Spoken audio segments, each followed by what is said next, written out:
Hey gang, it's just me, Leslie Singh, aka Ghetto Mama. Ghetto Mama, that's me. Whoop whoop, that's me. Yep, I've been gone. Yeah, I think you noticed though. I've been in Ohio since the 15th to the 20th. I went there.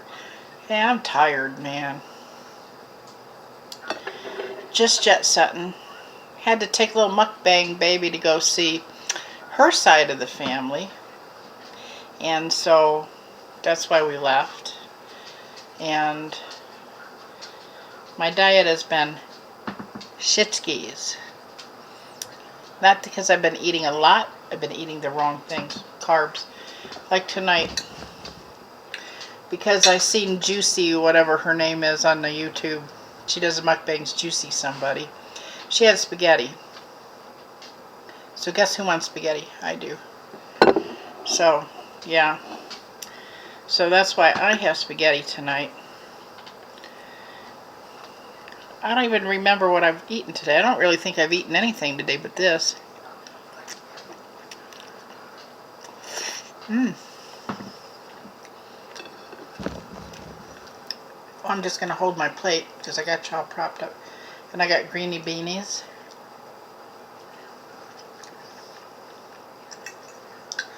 And because I didn't have any garlic bread, I made garlic bread. This is a half of a bagel. And what I did is I put it in a skillet with some butter, some chopped garlic, some Italian seasoning, and kind of like toasted it like you would a grilled cheese sandwich. And then I sprinkled some Parm cheese on it.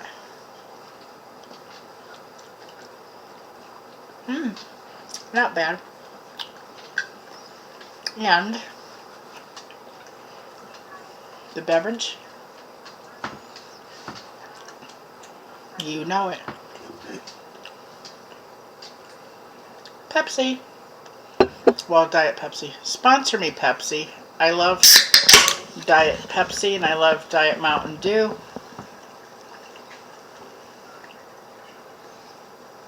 Cheers.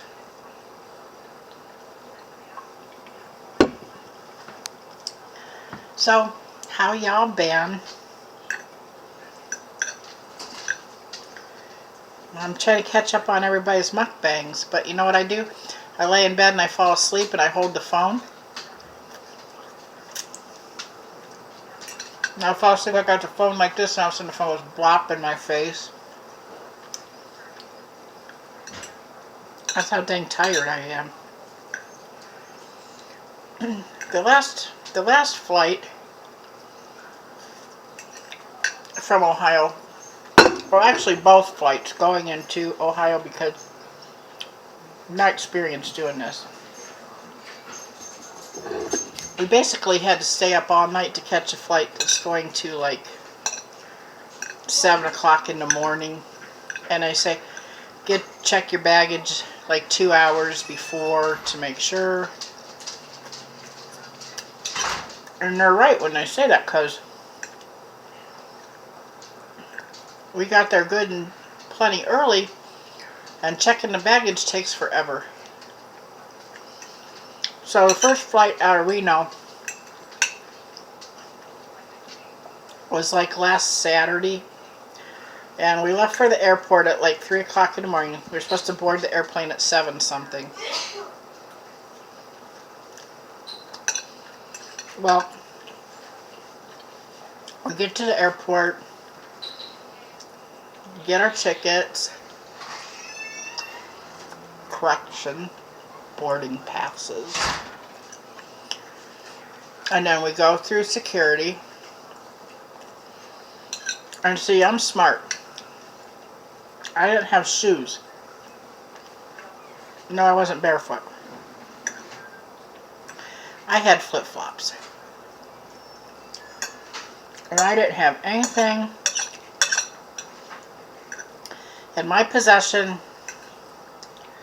that would alert the security people. I didn't even have any perfume or anything.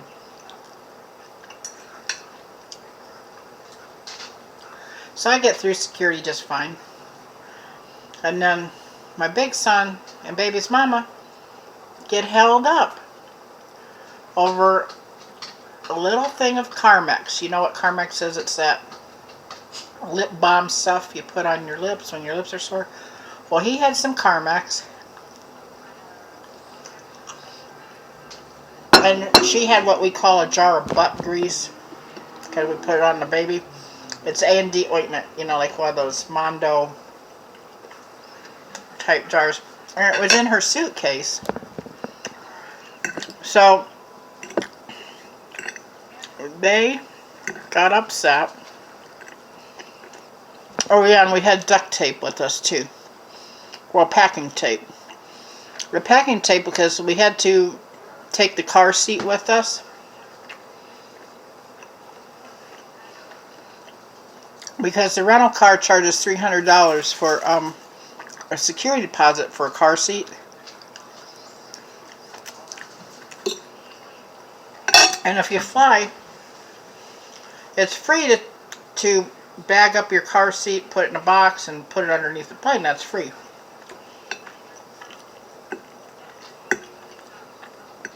So that's why we did that. Anyway, long story short, they didn't like that jar of AD ointment. They didn't like Big Son's Carmex. So they decided to hold us back.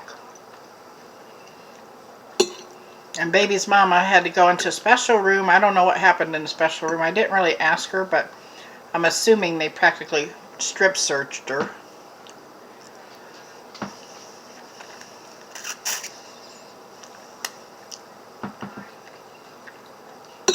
But they let them keep the Carmex and the AD ointment.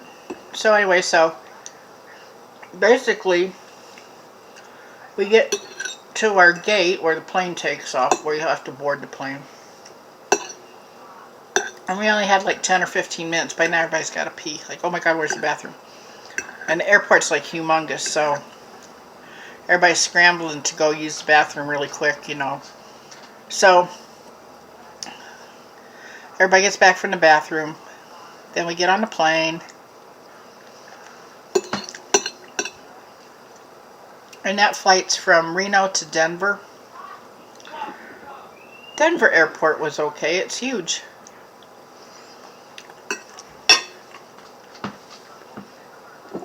And because my back was making my leg go numb because too much standing and walking, I had to do a wheelchair, which was very embarrassing to me. But I couldn't keep up with, you know, walking through that airport and everything because of my leg. And I'm thinking this would be really embarrassing if my leg goes totally numb and buckles under me, which it could do because sometimes that's what it wants to do. I mean, I'm good if I'm not stressed out and in a hurry to get somewhere and walking a million miles. I can walk around Walmart probably for about 2 hours and yeah, my leg will kind of get a little bit wonky, but it's good. But in the airport, I don't know. It was very scary to me.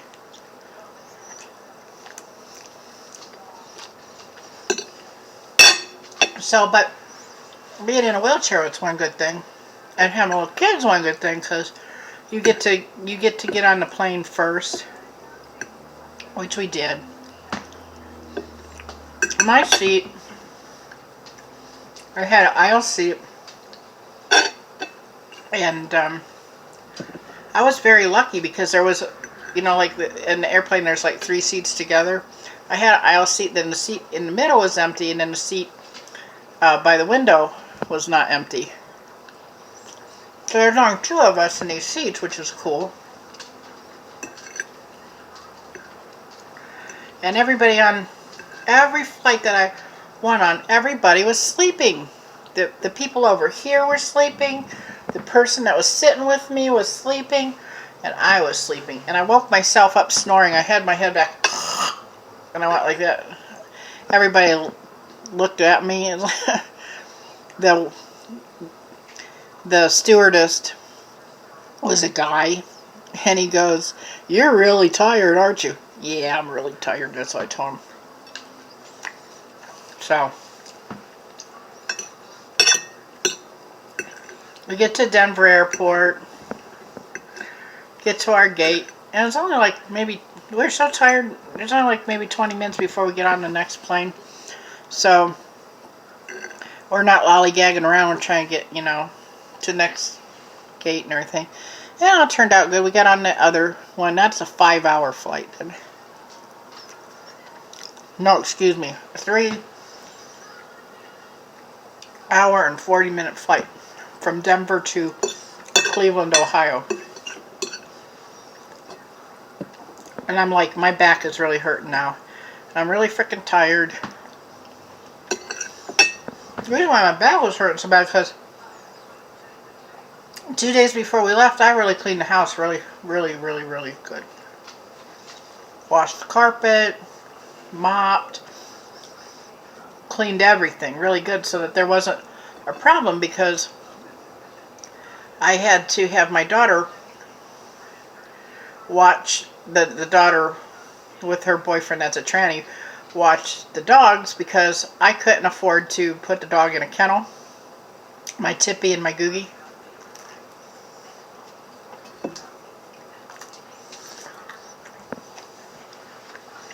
Yeah, I'm talking about you, Tippy. He's right here looking at me. So she had to stay back, and I wanted the house to be clean. So I had every dish washed, everything put away. Everything was spotless. Spotless, I say. Okay, spotless. Okay, we'll get to the house part at the end of this little story here. So now I'm in Cleveland, Ohio. And let me tell you, racism does exist. And if you don't think it's true, it does not. Okay, so here in Nevada, nobody really seems to be too racist, because we all just kind of like get along, we mingle around. The problem we have here in Nevada is gangs. That's our main focus, gangs. So if somebody's not getting along, it's because they got the wrong color of bandana. But anyway, in Ohio, black folk don't like white folk. And I'm just thinking, what the hell did I do to you? I mean, I wasn't here when the Civil War happened. I didn't treat any of y'all bad. I got friends that's black. Half my neighborhood's black. The other half is Hispanic or some sort. And there's only 2 white families in my whole little neighborhood here, and I'm one of them. And if anybody's going to give me trouble, you think they'd give me trouble, because we all have pickup trucks and dogs, and we grill, we cook food outside, so we look like rednecks. Dress right like rednecks, look like rednecks. But we have no trouble. Absolutely no trouble. But in Cleveland, there was a problem. We got off the airplane, and this was now, because we've been traveling, okay, we'll say since 7:40 in the morning, you know, getting on planes. And we got off the plane in Cleveland at 3 something, I think, or something like this, around 3 something. And we had to catch a shuttle to go to the rent-a-car place. Well, big controversy over where to catch a shuttle. We seen the signs that said rent-a-car shuttle right there. So we go out the door, and the dude's going, the black dude, this big black dude's going, oh, no, no, no, you got to go upstairs and go across the walk and blah, blah, blah, blah, blah, blah, blah, blah, blah, blah, blah. So we're like, okay, that's where we got to go. We're going to go. So we start going up there. We went all the way up there. And the black dude's pushing me in the wheelchair. He got a nice, like, walk out of it for being a jerk, but he needed to lose a few pounds. Anyway, so he's pushing me all the way up there. So I couldn't walk it. And then we're like, well, we're going where the rental cars is. Where do you get the shuttle? Oh, it's downstairs. Well, you dumb motherfucker, we told you that we're getting a rental car and we needed the shuttle to get to the rental company. So now It's all good. We're going back downstairs, going to the shuttle, get on the shuttle, go to the rental company,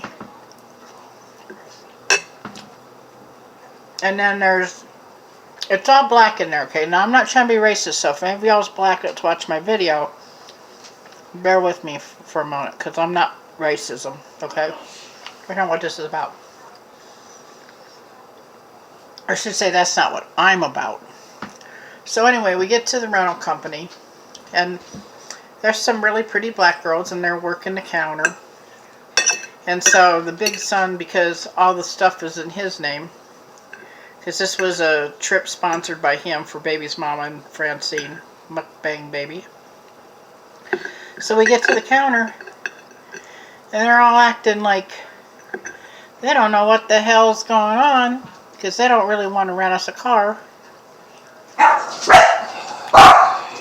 Yep, can't do a mukbang without dogs barking. Gosh! Stop it.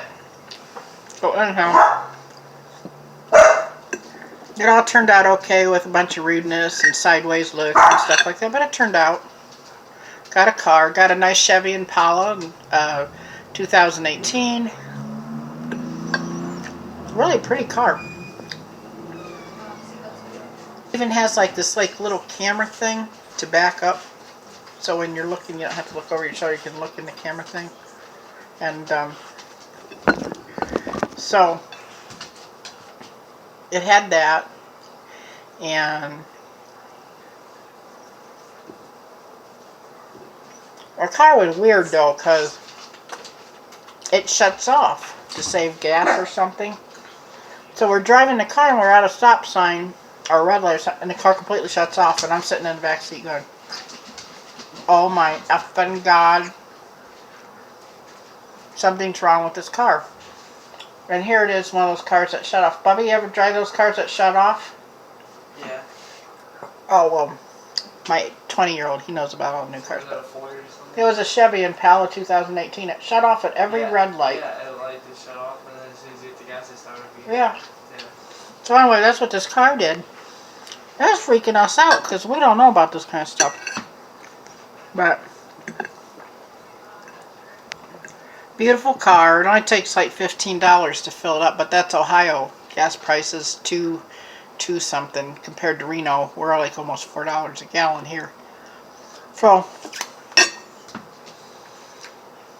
we're in the car now.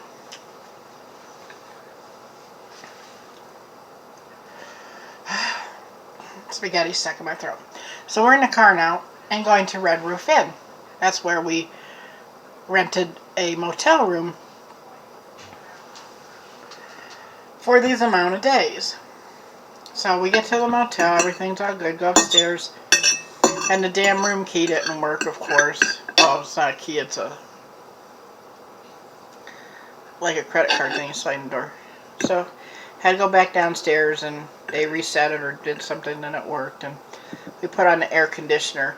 And it's so damn humid in Ohio. It's like, I'm from Nevada now. The humidity was kicking my butt. It's like, oh my God.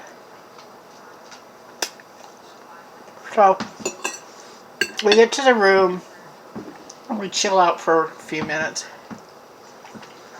But we're hungry because we haven't had anything. They don't give you no food on the airplane unless you buy it. Unless you get a little micro mini thing of crackers or something.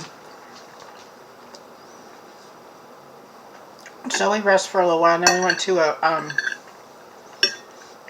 restaurant.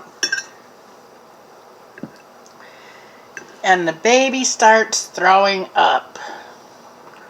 I'm not talking little, like, I'm talking like, bruh.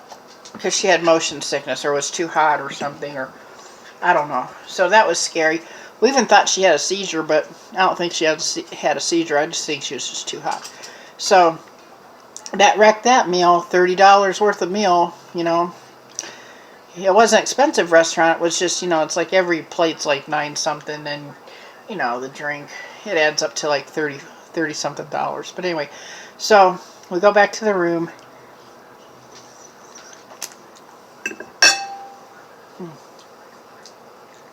And the baby's refusing to drink a bottle. refusing everything, acting like she's really sick, scaring the crap out of us. So we're like, oh my God. But she didn't have fever, nothing, so we gave her some baby pain and fever relievers, you know, just because she's growing some teeth too. Maybe it was a tooth problem, I don't know. So this is like about 8 o'clock at night, and by 2 o'clock in the morning she sleeps in the bed with me. So about 2 o'clock in the morning she sits up and I feel this, and I'm like, oh, you're awake. Guess who wanted a drink of water? She wanted water, so she had a drink of water, and they had like these little clear plastic cups, and I was giving her like a little couple drops of water at a time in it. And she probably drank a whole glass of water, a couple drops at a time in it, because I was seeing if she's going to throw up. And she wanted a little white powdered sugar donut, because we brought her a bunch of snacks so that, you know, she would have snacks. So she ate a little donut or drank a cup of water. And then she's acting asleep. I said, you want to go back to sleep? And so she went back to sleep, and she's all good. And then the next morning we woke up about 9:30, something like that. Everybody got cleaned up and went over to a diner where baby's mama's cousin works, and met her, and she's like really cool. And we had some breakfast. I had an omelet with hash browns. See, this is where the wrong food comes in. I had a hash browns and an omelet, and then I ordered country gravy for on top of the hash browns, because that's what I like, you know. So I had that. Everybody, we all ordered something different.